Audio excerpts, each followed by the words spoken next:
setting up ICT, then setting up STI because of the realization that ICT and STI can be differentiated, and then putting in more support, like you mentioned, NISP, classic example.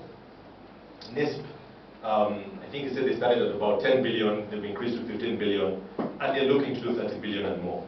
So this is a great thing. It's a great thing, but so much more needs to be done.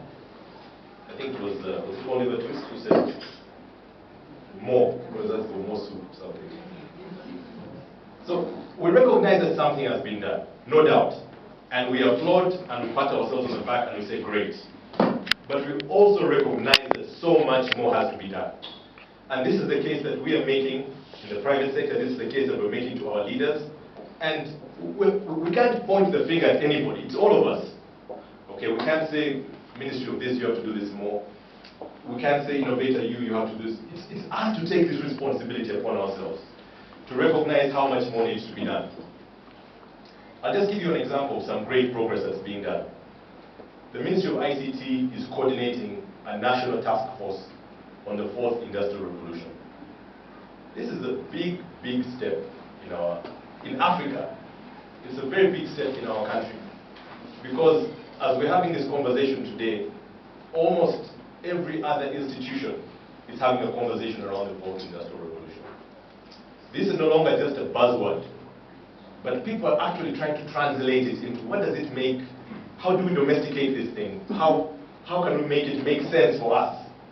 Because we see it on agenda in the United Nations, we see it on agenda at World Economic Forum, but what about in Uganda?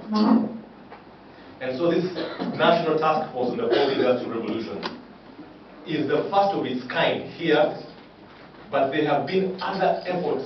We've seen President of South Africa, President Ramaphosa, in his State of the Nation address in January announced a national commission on the 4th Industrial Revolution.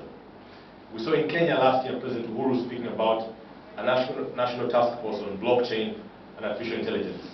And with great pride, we see the same in Uganda in the month of April when President Museveni launched this national task force on the 4th Industrial Revolution. So these are big, big steps that are being made. And this task force is a clear illustration of a PPP collaboration. Private sector and public coming together, saying how do we chart a way forward for Uganda?